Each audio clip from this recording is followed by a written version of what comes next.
Ela que é jornalista, especialista em marketing digital e mídias sociais pela PUC Minas, mestranda em estudos de linguagens pelo Cefet, de Minas Gerais. Um de seus projetos mais recentes é o lançamento de um canal de notícias, criado exclusivamente no formato de vídeos verticais de até 1 minuto, chamado Hit News. Ela também foi responsável pela comunicação de ministérios, como Diante do Trono, Nívia Soares, dentre outros. Gostaria, então, de pedir a todos vocês uma salva de palmas para a professora Elisa Amâncio, por favor.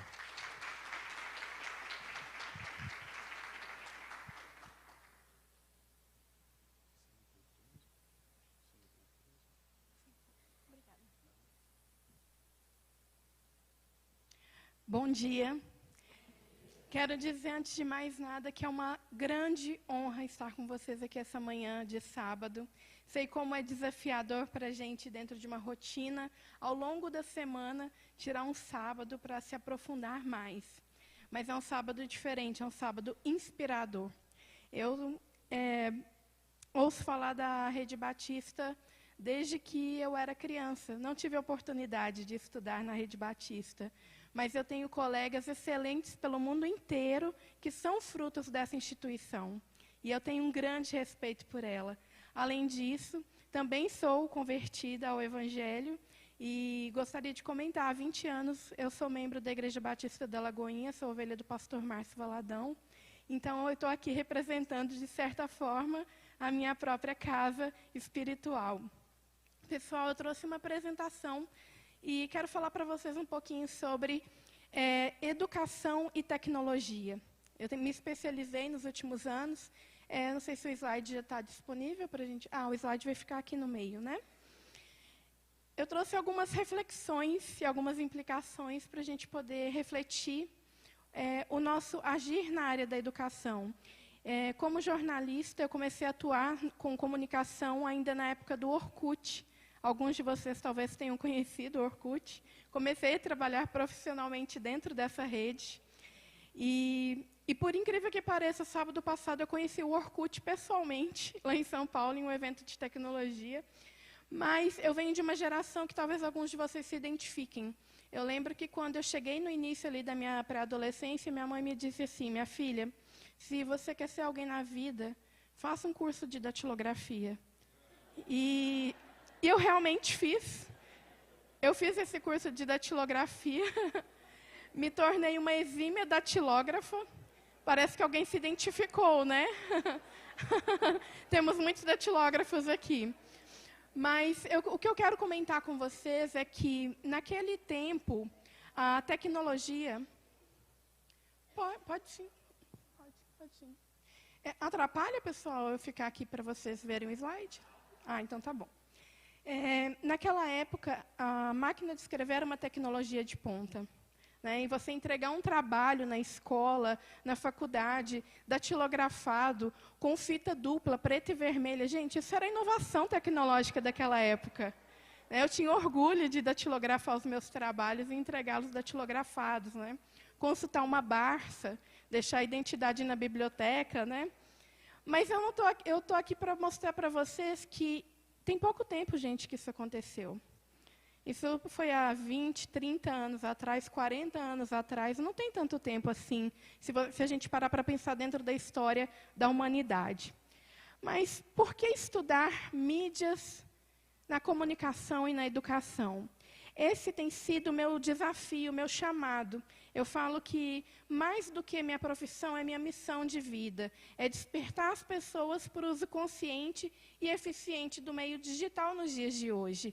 E isso se aplica muito ao meio acadêmico. E quando eu falo acadêmico, eu não estou falando só da pós-graduação, mas falando todo o círculo escolar ali por onde a criança passa até a fase adulta.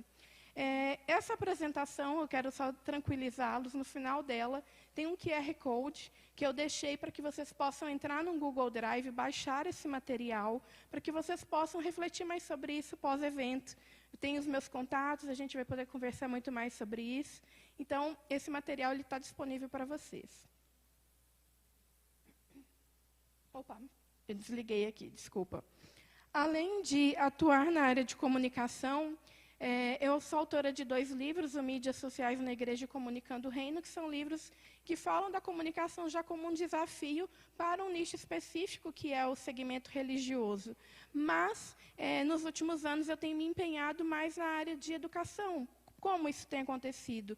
Pelas experiências que eu fui tendo ao longo desses anos, há 15 anos trabalhando como jornalista no meio digital, eu comecei a entender que eu precisava passar essas informações para outras pessoas. E assim eu comecei a dar aulas em seminários teológicos, em graduações por todo o Brasil e até pelo mundo, falando sobre a importância do digital hoje, para a gente, para os nossos alunos, por quem passa por nós.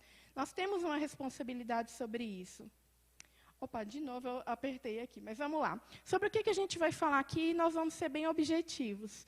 Sobre as principais redes sociais que nós temos no Brasil hoje, e é importantíssimo que nós tenhamos esse olhar do que está acontecendo hoje no ambiente digital. A gente acha que o universo digital é aquilo que nós consumimos. Eu ouço muita gente falar assim, todo mundo usa Instagram, todo mundo usa o WhatsApp, mas espera aí, vamos em dados? E a gente precisa entender melhor esse contexto. Em quais redes nós, como educadores, precisamos estar, observar, aprender um pouquinho mais sobre elas? As faixas etárias, qual tipo de consumo do brasileiro? O que o brasileiro realmente assiste no meio digital? Quando você olha para o seu aluno no celular, o que ele realmente está fazendo ali? O que os professores estão fazendo no ambiente digital? E modelos na área da educação, alguns que eu trouxe para a gente poder falar um pouquinho. Mas eu queria trazer uma reflexão. Eu sei que há um grande preconceito em relação ao uso do TikTok, por ele ser uma plataforma com uma diversidade muito grande de conteúdos que fogem muitas vezes ao que nós queremos repassar como valores aos nossos alunos. Mas na última pesquisa que saiu do We Are Social, o TikTok já é mais assistido no mundo hoje do que o próprio YouTube. E quando eu ouço aqui sobre o lançamento do Prey, eu fiquei... Assim, meu coração se encheu, sabe? Daquela esperança de entender que, uau, estamos pensando dentro da área da educação em como trazer inovação e tecnologia também para as salas de aula. E não somente para o aluno, porque a gente joga muito essa responsabilidade para o aluno, mas aquela da formação do acadêmico, aquela formação do profissional. Então, se tem mais pessoas hoje no mundo, e isso em várias faixas etárias, aqui a gente nem está falando só de adolescentes ou jovens, estão usando o TikTok, tem alguma coisa nessa rede que a gente precisa analisar. Estamos vivendo uma revolução digital, como eu falei há pouco tempo, outro dia, gente, a gente estava fazendo curso de datilografia, mas hoje nós temos tudo que nós usávamos há 10 anos atrás em tecnologia, na nossa mesa de trabalho, está aí no seu bolso agora. A gente tem um gravador. Eu comecei como jornalista com gravador, com mini fita DV, tinha que editar, decupar, fita cassete. Eu usei vários outros recursos. Câmera fotográfica analógica, abria o filme, velava o filme, perdeu o filme. Não era assim? Quem nunca passou por essa frustração, de realmente abrir ali e revelar um filme e você perder o filme, da sua vida? Mas a gente está vivendo uma revolução digital e a gente precisa estar com os olhos atentos a isso. Nesse momento, eu tenho a oportunidade de ser colega da professora Isis. Ela está no doutorado ali no Cefet. Eu estou cursando mestrado. Estou agora chegando já na minha fase aí da apresentação da minha dissertação.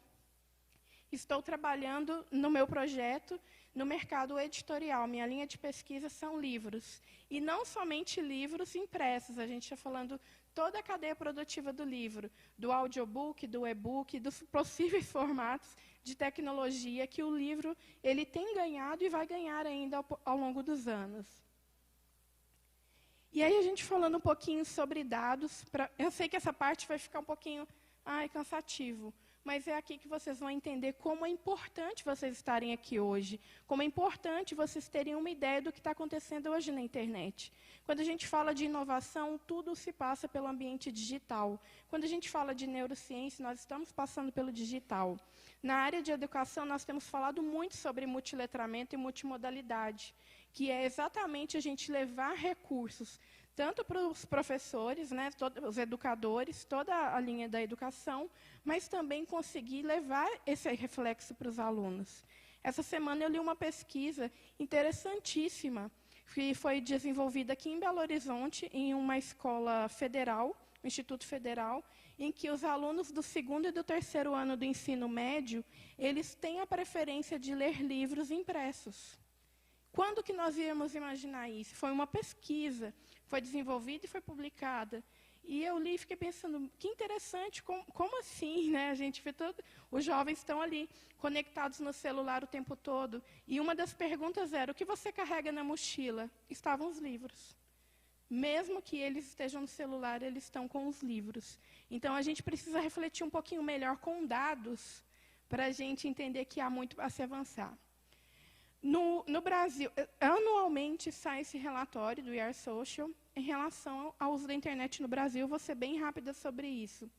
Dos brasileiros, né, até fevereiro, quase 215 milhões de brasileiros, nós temos ali um dado que é super importante. Não vai aparecer, mas a última tela ali, quase 80% dos brasileiros hoje no Brasil estão nas mídias sociais. Então, esse é um dado, uma informação que nós não podemos ignorar.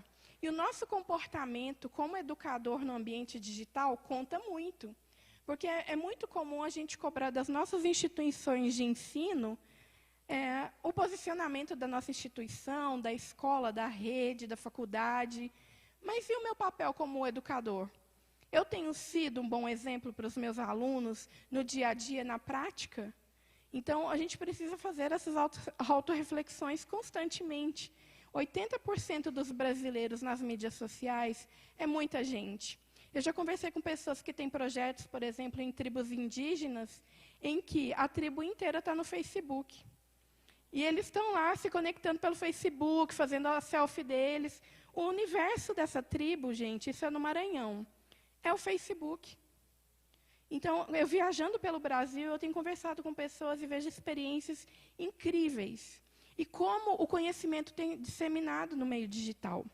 Né? Quantos de vocês, não vou pedir para levantar a mão, mas aprenderam a fazer até uma receita olhando um vídeo no YouTube? Então, nós temos um vasto conhecimento dentro do ambiente digital, mas que tem faltado o quê? Um direcionamento da área da educação para que esses alunos consigam encontrar as fontes fidedignas. O fake news não é só notícias falsas. Fake news está relacionado também a informações que são disseminadas sem um direcionamento e sem como checar. Nessa mesma pesquisa dos alunos que amam ler livros impressos, eles falam que sentem dificuldade de confirmar na internet o que é real e o que não é real. E isso não é só adolescente. Todos nós temos algum tipo de dificuldade sobre isso. Redes mais acessadas do Brasil. Né? Nesse último relatório, eles não colocaram o YouTube, mas o YouTube continua sendo a rede mais acessada do Brasil. Vou passar bem rapidamente, mas para vocês entenderem. A gente tem o WhatsApp, Instagram, Facebook. O Facebook ele não morreu, ele tem perdido uma audiência, sim, no Brasil e no mundo todo, mas ele ainda é poderosíssimo, principalmente nas regiões mais distantes dos grandes centros. Vocês sabem por quê? Isso acontece por causa das parcerias das operadoras de telefonia celular com essas plataformas. A maioria das operadoras hoje no Brasil tem o WhatsApp de graça em celular pré-pago e Facebook. Isso facilita com que as pessoas que estão em outras regiões acessem Facebook e o WhatsApp com muita facilidade. Eu costumo dizer que quando nós temos um projeto, que nós não criamos um sistema de comunicação eficiente pelo WhatsApp e pelo Facebook, nós estamos perdendo a oportunidade de alcançar os nossos jovens. Nós estamos perdendo a oportunidade de alcançar os professores. Elis, mas olha, eu não aguento mais grupo de WhatsApp. né? Todo mundo me fala isso, Elis, não aguento. Não estou falando para criar grupos. Crie listas de transmissão informativas. Encontrou vídeo legal, um vídeo interessante, educativo, uma dica de leitura, por que não compartilhar numa lista de transmissão? Claro, tudo dentro daquilo que foi acordado com a direção da instituição de educação, tá? Tudo isso tem que ser muito bem documentado para que não haja nenhum tipo de invasão. Então, a gente tem ali TikTok, Facebook, o Kwai Show é o Kwai, que é um aplicativo que muitas pessoas acham que ele é como o TikTok, muito parecido, o público dele, mas em um treinamento recente que eu participei do Kwai no Brasil, eles explicaram que a região que eles mais atuam hoje, fortemente, é Norte e Nordeste. Então, essa informação é importante, porque se eu atuo no Norte e Nordeste do Brasil, eu sei que eu produzindo conteúdo de vídeos de até 1 minuto para uma rede como o Kwai, eu vou alcançar um público extremamente qualificado e que vai ser direcionado para essa região. Eu preciso entender esses contextos. E aí a gente tem vários outros, né? Telegram, Pinterest, Twitter. Eu acho muito interessante, né? O Twitter, as pessoas enxergam ele como, nossa, deu no Twitter, é a maior notícia, né? É muito real. Gente, eu trouxe mais informações sobre isso. Vocês vão entender um pouco sobre o comentário do Twitter. Mas isso aqui é a evolução de usuários na internet no Brasil nesses últimos anos. Quando o Orkut estourou no Brasil, nós tínhamos cerca de 50 milhões de brasileiros online. Hoje, nós temos em torno aí de 180. O número é muito grande nesses últimos 14 anos. As pessoas elas estão cada vez mais conectadas e usando o telefone celular. Elas não têm notebook em casa, não têm computador. O maior uso hoje da internet no Brasil é por smartphone. E esse é o ponto que eu queria destacar para vocês. O brasileiro fica, em média, 10 horas e 19 minutos online todos os dias. Mais de 4 horas assistindo vídeos, seja em plataforma de streaming, seja no YouTube, enfim, eles estão consumindo vídeos e cada vez mais vídeos. E se a gente for olhar, nas mídias sociais são quase 4 horas também. E aí eu sempre trago a reflexão. Nesse período, essas 8 horas do dia em que as pessoas estão consumindo vídeos ou conteúdo em mídias sociais, será que nós, como educadores, será que nós, como instituições de educação, nós estamos presentes? E presente que eu falo é no sentido de levar conteúdo relevante para a rede. É muito legal, eu entendo, tem gente que gosta de postar selfie, postar o prato de comida, o miojo ali com o ovo, Então, a gente vê de tudo. Ok. Mas, será que nós temos levado conteúdos que realmente instigam as pessoas a querer estudar, a voltar para o meio acadêmico? Pessoal, eu estou aqui, eu sou testemunha disso. Hoje eu sou uma aluna de mestrado, mas há 2 anos atrás eu achava que eu não era capaz. Por anos eu fiz outras pós-graduações, como especialização além do jornalismo, mas eu sou apaixonada por educação. Eu amo compartilhar sobre o ambiente digital para as pessoas e mostrar e apontar para elas que, olha, aqui no digital a gente consegue ajudar outras pessoas educando. A gente consegue, sim, fazer a diferença. E eu gosto de contar dessas histórias nos meus ambientes digitais para estimular que eles venham mesmo para o ambiente acadêmico. É um investimento. Eu acredito na educação como transformação do ser humano, sim. Eu tive a oportunidade de ir para uma graduação com 25 anos. Eu sei, parece que eu tenho 18, mas a história da máquina de escrever já me entregou, Mas eu tenho 43 anos. Eu fui fazer minha primeira graduação aos 25. E foi uma oportunidade de uma bolsa que eu consegui para fazer minha graduação. E como a educação tem transformado a minha vida nesses últimos anos, gente. Eu me emociono de pensar sobre isso. E como a gente está tão online, tão conectado, e nós não pensamos na possibilidade que nós temos de usar o ambiente digital para alcançar as pessoas para serem educadas, para serem preparadas para o mercado. Quantos especialistas nós escutamos falando ou lemos no LinkedIn? Está faltando mão de obra qualificada no Brasil. Estão faltando profissionais bilíngues. E aqui a gente tem as principais faixas etárias hoje nas mídias sociais no Brasil, né? Então, nós temos ali dos 18 aos 44 anos como principal faixa etária. Mas não se engane, tá? Eu acredito muito que esse 18 a 24, tem muito adolescente que ele muda a idade para ele conseguir entrar na rede social. Né? Eles não são bobos nem nada, né? Então, eles também alteram a idade para eles estarem dentro de uma rede social. Mas nós temos aí um público bem relevante, bem jovem, conectado. E como que nós temos conversado com essas pessoas? E aí, quais são as principais redes, né, de vídeos curtos no Brasil hoje? Eu tenho aprendido, tá, nesses últimos 15 anos de digital, atuando frequentemente, tanto com instituições de ensino, quanto no segmento religioso, ao entretenimento, como que o vídeo tem se tornado cada vez mais um consumo importante para as pessoas. Se você pesquisar algo no Google, um exemplo simples, né? Eu já pesquisei, por exemplo, sobre fazer uma pós de teologia aqui na rede. E eu lembro que eu fui pesquisar. Vocês acham que eu cliquei no link do site ou eu cliquei no vídeo de alguém falando sobre a pós daqui? Eu cliquei no vídeo, eu queria ver a pessoa contando a experiência, como que é estudar aqui. E é assim que acontece no dia a dia. E hoje nós temos as 5 principais redes de vídeos no Brasil. Esses dados são dessa semana, tá? O YouTube está com 138 milhões de usuários no Brasil. O Instagram, 123 milhões. Gente, TikTok tem 85 milhões de usuários ativos no Brasil hoje. O Quai, que muita gente desconsidera, ele tem 45 milhões. E o Pinterest, 34 milhões. E eu coloquei ali, só por curiosidade, o Twitter tem 26 milhões de usuários hoje no Brasil. Ele é menor que o Pinterest hoje dentro do Brasil. E a gente se ilude de ouvir alguém falando sobre uma rede social e achar que aquela rede é a mais adequada. Eu preciso entender com quem eu quero falar. Primeiro, com quem eu quero falar? Olha, aqui eu quero falar com os educadores. Quem é da área de educação? Qual rede vocês usam? Eu vou conversar com vocês, eu vou entender o comportamento de vocês. Eu uso mais LinkedIn, eu uso mais tal rede, eu uso mais o YouTube. Eu preciso entender que tipo de conteúdo vocês consomem. Desculpa, toda hora eu aperto o lugar errado, gente.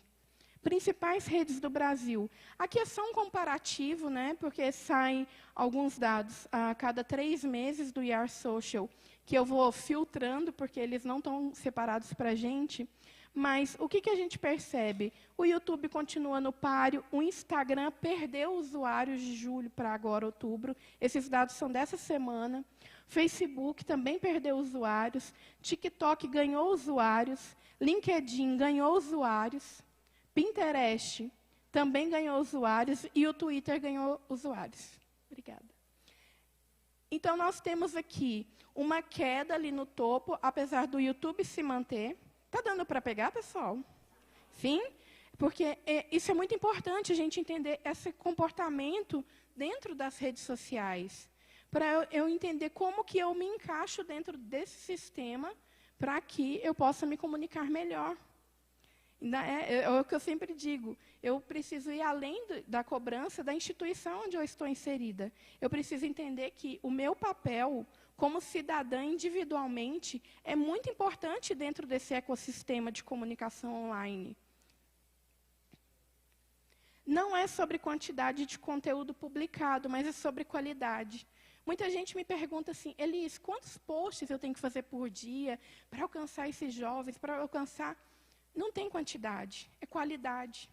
A gente precisa trazer conteúdos que façam diferença na vida das pessoas. Olha que interessante, né?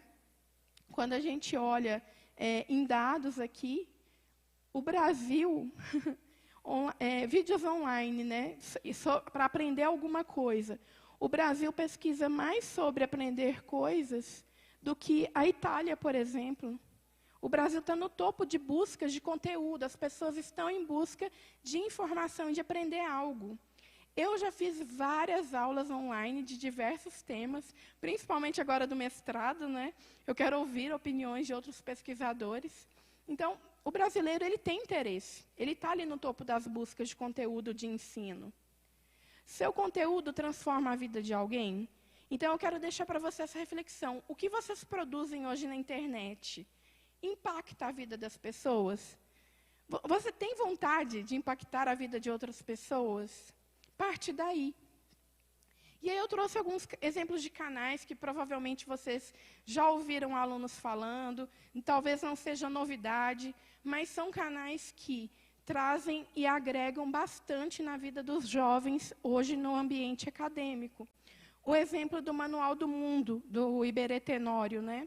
O Iberê, gente, ele é um jornalista, ele começou a fazer experiências ali de ciências para ajudar alunos. Ele tinha as próprias curiosidades dele. Ele é o maior canal hoje no Brasil desse segmento. Ele tem 17 milhões de seguidores. Na última semana, nesse evento de tecnologia onde eu estava, na Campus Party, né, lá em São Paulo, ele deu uma palestra lá falando sobre um submarino que ele criou e ele conseguiu fazer funcionar. E quando acabou a palestra, gente, foi uma coisa linda, eu até me arrepio de lembrar.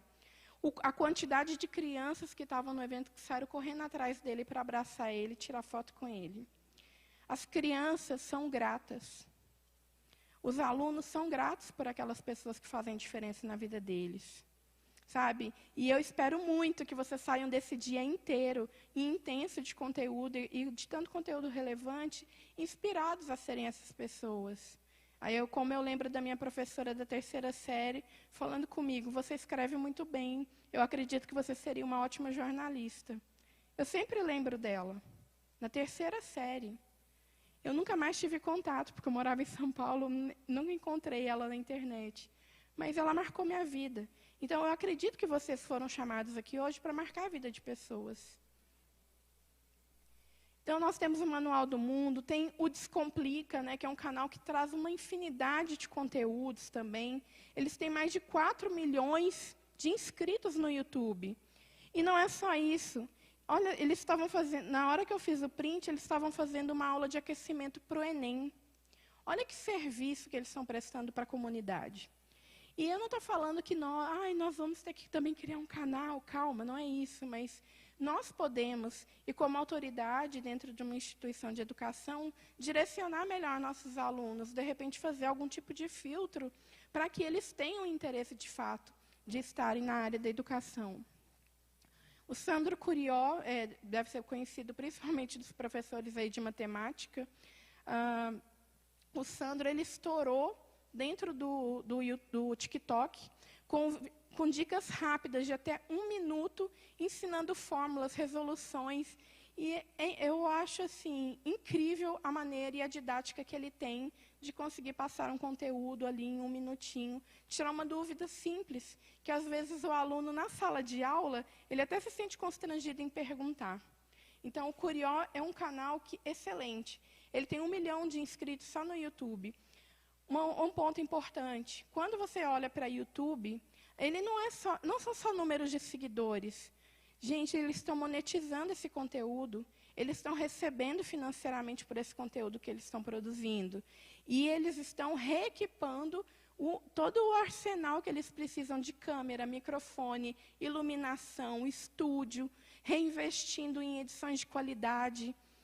É isso que o Iberê Tenório começou a fazer lá atrás e que chamou a atenção de outras pessoas da área de educação. E tem alguns... eu trouxe exemplo de Instagram e TikTok, né? Tem o Matheus, que ele é um professor de inglês, né, dentro do Instagram. Eu gosto muito das dicas que ele dá de pronúncias e como que a gente erra, né, dica e pronúncia no inglês. E ele traz vários vídeos cotidianos simples, mas que ajuda muita gente. E você lê nos comentários a gratidão das pessoas sobre aquele conteúdo que ele está entregando ali. Ele vende curso online? Vende. Mas ele faz uma entrega ali realmente verdadeira que impacta as pessoas. Tem um canal Língua Portuguesa também com dicas de língua portuguesa, palavras, grafias. O Educamídia. O Educamídia é um canal importantíssimo para quem é da área de educação, porque ele está trazendo a temática educação e mídia. Isso tem tudo a ver com inovação. É a gente entender como que nós podemos conhecer esse universo da mídia e aplicar isso no nosso dia a dia, na sala de aula. No TikTok, eu trouxe 3 exemplos. O Agência de Bolso, que é o Vinícius Gambetta, que ele está fazendo até um intercâmbio nesse momento fora do Brasil, e ele traz muito das experiências de intercâmbio, sobre as vivências que ele tem tido fora do país, além de ensinar a dinâmica de produção de vídeo mesmo, curto, para esse tipo de plataforma. E tem o Minutinho, né, que em um minutinho ele traz alguma dica, alguma referência, alguma questão relacionada à educação. E também a gente tem a Lorena Carvalho, que ela é uma booktalker. Ela lê livros e ela compartilha o conteúdo desses livros, as literaturas que ela acha mais interessante. Então, a gente tem booktubers, né, e os booktalkers. Então, no TikTok, a gente tem esses booktalkers aí. E se de tudo, gente, que eu falei aqui para vocês, né, o meu tempo está esgotando nesse momento. Se eu conseguir trazer para vocês algo, a única coisa que eu gostaria de deixar é: faça o melhor com o que você tem em mãos hoje. Não espere ter o melhor celular, o melhor equipamento. Vocês já estão recebendo aqui um projeto incrível que é o Prey. Mas faça o melhor com o que você tem na sua mão hoje. Não deixe de começar por causa de qualquer tipo de empecilho.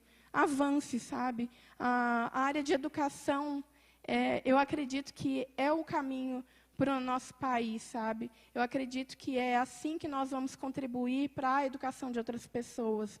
Como é gratificante alguém chegar perto da gente e falar assim: você fez parte da minha história, você tem transformado a minha história com o que você faz. E eu espero que vocês saiam daqui com esse coração de fazer o melhor com o que vocês têm em mãos.